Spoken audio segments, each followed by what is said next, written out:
it happens. Yeah. Well, thank you for your time. I guess we can just get right into it. All right, Um, let's do it. yeah. I just want to start with I'm going to go backwards from what I usually do and just find out how is the album that just came out in February? How's that been received? It's been so positive. It's so nice. Everyone's been so kind in all their reviews, and I'm just really excited that people are digging the album.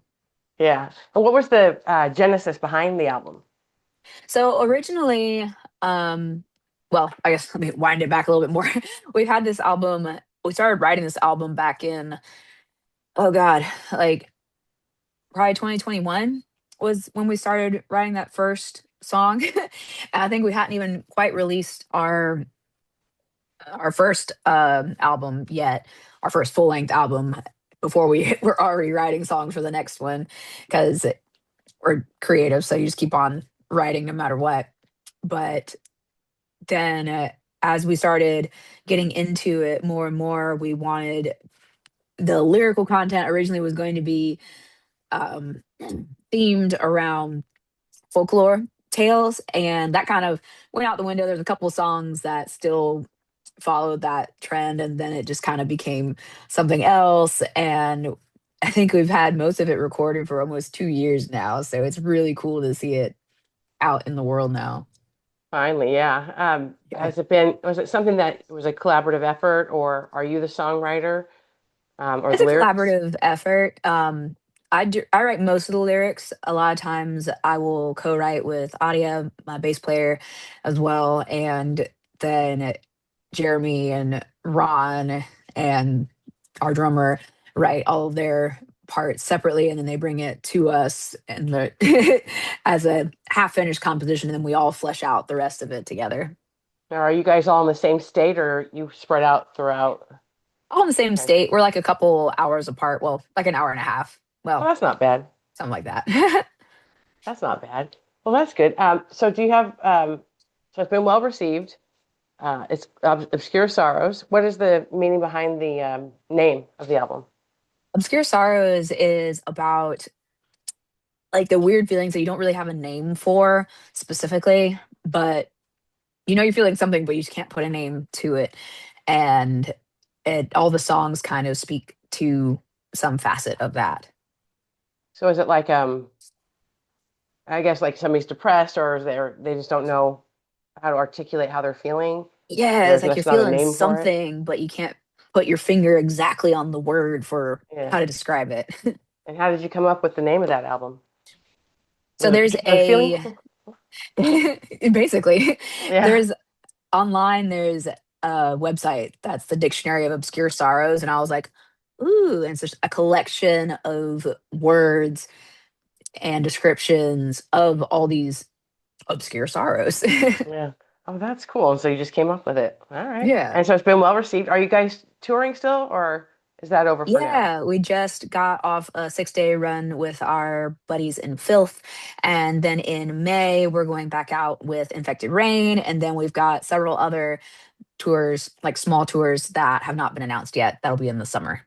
Oh, okay. In the summertime. Any coming to the West Coast? Ah, not yet. Okay. Uh-huh.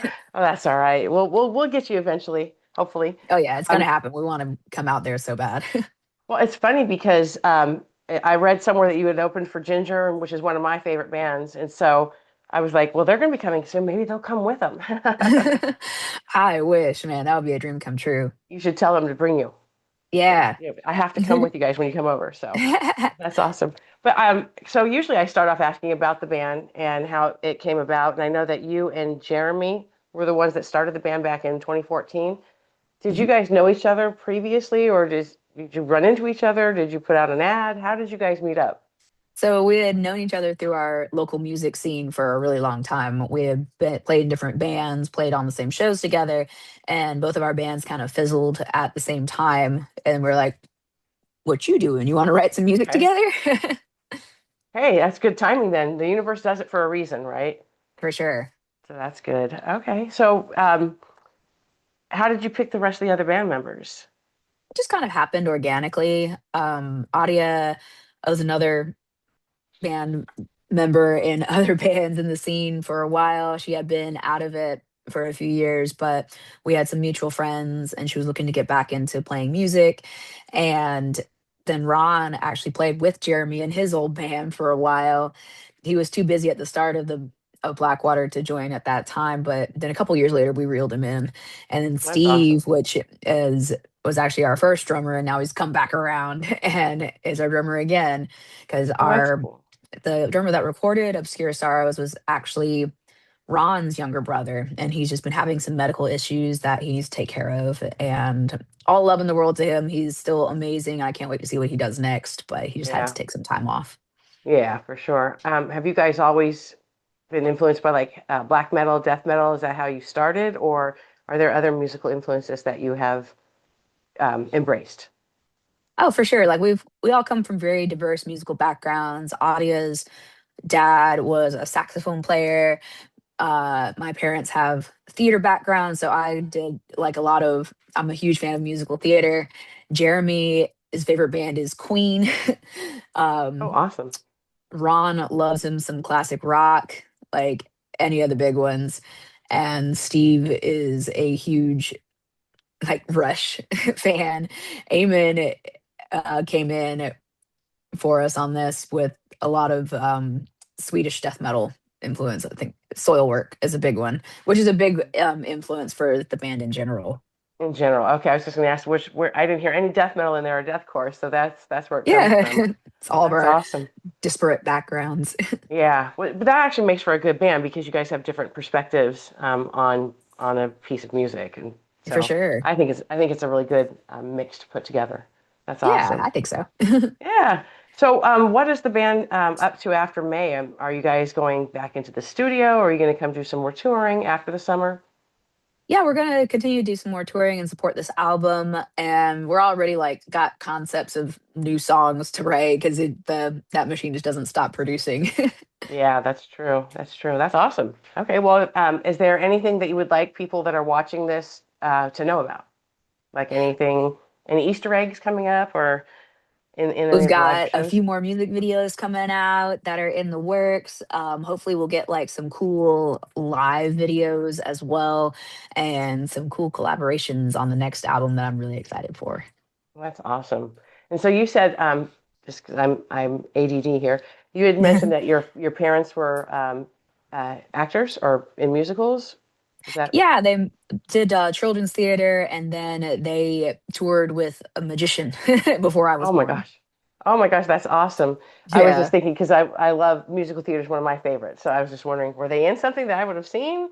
So They just that's did like awesome. small touring productions for sure. But yeah, I thought growing up that my goal was to be on Broadway, and then that shifted. But still Well, love I like musical this better, theater. so I think this Yeah, is good too. Hey, if you can ever get deathcore on Broadway, I am for it. That would be man, that would be a good cool. thing to do. We'll put you guys over there. That'd be There's awesome. been enough rock operas now. There should be a death metal opera. Exactly. Oh my gosh, that'd be so. What would you name it though? I Oh, guess I you don't could just, even know. yeah. I was like, I mean, you could probably do. I like your guys' name, so I thought maybe like Blackwater Drowning would be a great name for Yeah. a thing. How did you come up with the Blackwater Drowning as the name for the band? Oh man, I wish I had a better story for that. But literally, we were thinking of names, and we were thinking of like all these really cool but like hard to pronounce names, and we were like, well, no one's gonna remember that, and so we're like, okay, let's put together some words into something that sounds cool and is easy to remember and pronounce, and that's kind of how it came about. And Yeah. a little bit of inspiration from Opeth's Blackwater Park as well, for me Yeah. anyway. That's Yeah. I just saw them last month, and it's been a long time since I saw them, so it was awesome. Very oh good man, they're open. incredible. Yeah, that was great. See, now there's another one you need to go on tour with. I'm just going Yeah, to start I calling would these love people and that. telling them to talk to you. Please do. Right? So you don't have any plans coming here to the West Coast, California, anytime soon. I that's it, unfortunately, but So where can people catch your music and hear it and maybe buy some merchandise? so we're playing it throughout the East Coast. So we just did Maryland, West Virginia, Virginia, North and South Carolina, and we'll be getting hopefully down into Florida, Georgia, and like Tennessee and stuff this year. Okay. And where can people go can they buy your music online or merchandise? Yes, we're everywhere you can find music, and we have an online merch store at our website at blackwaterdrowning.com. Okay, I'll make sure people get that. All Oh, right. sweet. Well, that was actually really short and sweet, so I appreciate that. But is there anything else you'd like people listening to this know? Um, this is something it's always the hardest question to answer in an interview. But I think the main thing I want people to know and carry with them is if you have a dream, just don't give up on it. Keep on fighting for it. No matter what comes along, don't give up on it because that's the thing that makes life worth living. Find what you can't live without and go for it. That's awesome. That's very good advice. I think that that's definitely something that people need to take to heart because, I love the fact that people have to realize that they're not alone. And if you work hard, you can achieve your dreams. So that's awesome. Yes, Great. absolutely. Yeah. Well, I appreciate your time and I will make sure I get this out as soon as I can. And again, it's Obscure Sorrows came out, what, February 27th, was it? Yes. Okay. Came out February 27th and everybody needs to go out and get it. Yes. That's awesome. Awesome. Well, I appreciate your time. Thank you so much. All right. Thank you. Take care. You have a good one. You too. Bye bye. Bye.